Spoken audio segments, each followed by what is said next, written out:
What's up guys, Houndish here with some Destiny 2 stuff to talk about. I want to talk about PvE power ammo and some of how Bungie are approaching power ammo in PvE. We've got a brief look at some of Arcstrider's abilities in action. As well as this, we have our first look at Patrol on Nessus, some news about PvP sounds and how that's designed, as well as some other stuff. So let's get into it. So firstly, let's talk about power ammo in PvE. There's been a lot of anxiety about the changes to power ammo and a general feeling that the change has been geared more towards PvP, potentially at the expense of PvE. So we had a few words from John Wazinski from Bungie, who spoke to IGN, and this was actually a little while ago, but it's kind of just gone off the radar. Not many people really spoke about it. So John said that the change to power ammo is not only to improve PvP, but is also being fine-tuned in PvE activities to make sure it works well there. They said that they want power ammo to be less sparse than heavy ammo was in Destiny 1, so that's definitely a good sign,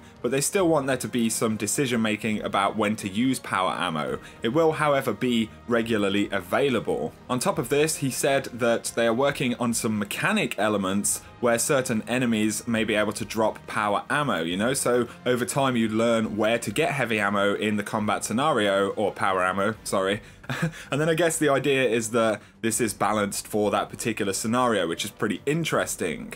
So instead of it being completely randomized in a given space, there will be certain enemies that drop this ammo for you. Presumably though, they would be, you know, like majors of some sort, or, you know, a particular enemy type that are relatively rare, or, you know, you would see kind of placed every so often. So I think this is a really interesting approach and there is potential there. So while we still don't have a hands-on feel for how power ammo is going to work in PvE, it definitely appears that there are going to be plenty of drops, so hopefully that'll ease some of the anxiety centering around power ammo right now. Up next, we've had a few clips and a kind of brief look at some of the Arcstrider's abilities and the animations. So according to the Arcstrider abilities revealed at E3, Lethal Current allows the Arc Staff attacks to hit twice after you dodge, so essentially you do more damage in the animation. So as this Sentinel is approaching, you can see the Hunter dodges again right as Lethal Current kind of wears away, and there's definitely an evasive element as that Titan tries to make the first attack, but then with Lethal Current active, the bonus damage that the Hunter is getting there makes pretty easy work of taking that Sentinel down. So I think Arcstrider looks pretty decent. It has a bit of counterplay, and there is the acrobatic element, which is very much part of your evasion and attack, and with some practice I think the Arcstrider will be a pretty slippery subclass. On top of this, we see a ranged attack right at the end of the clip, and this actually uses a melee charge in order to pull off the attack. Now, there is no notification shown for this ability on screen, so it could either be Shocking Blow, which allows your melee to emit a bolt of lightning, but it could also be Deadly Reach, which increases your melee range after dodging, and this one makes a lot of sense looking at the gameplay. Either way, the ranged attack looks pretty cool.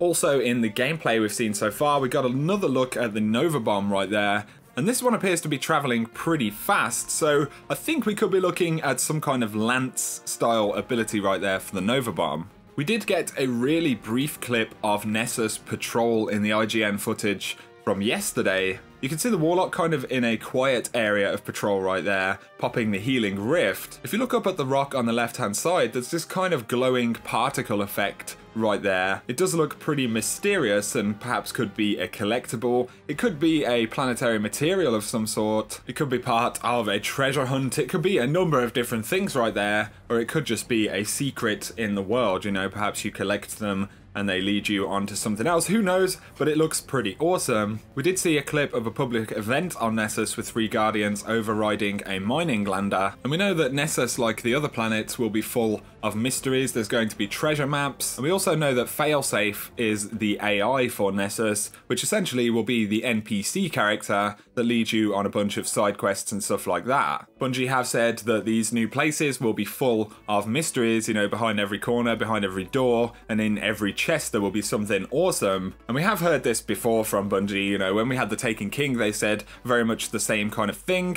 but it was a vast improvement in terms of exploration and secrets to what we saw in vanilla Destiny, so hopefully Destiny 2 will be the next step up. Finally, from the video from IGN yesterday about the sounds in Destiny 2, there was some pretty cool stuff in there. They talk about a whole bunch of kind of scoring the music and the sound design elements for the game. Definitely something you should go and check out. I will link the video in the description. But they speak specifically about PvP sounds. So they say for Destiny 2 PvP, they've actually changed to the mix entirely for PvP versus single player. So what sounds are important in PvP have really been doubled down on in Destiny 2, and they are separately controlled to all of the other content in the game. And they said that they're trying to make sure you can hear your enemies more than you can hear your own teammates, and they also want to make sure that you're warned when your enemy is targeting and firing at you in your direction. And there's a whole lot of balancing, you know, weapon sounds, footsteps, and the kind of distance that players are from you. Naturally, this is stuff that you want to focus on when you build a game, especially when you've got the PvP element. Sound can be pretty important in terms of actual information, and for Destiny 2, it looks like they're putting a lot of focus into this, so it's going to be pretty cool. Like I said, you should definitely go and check out that video. There's some pretty interesting stuff in there. But for now though, I think that sums it up for today, guys. I'd be curious to hear any of your thoughts on the PvE power ammo situation or the Arcstrider's abilities. Of course, next week we get to play Destiny 2 in the beta, which is incredibly exciting. For now though, if you have enjoyed this video, a like is very much appreciated.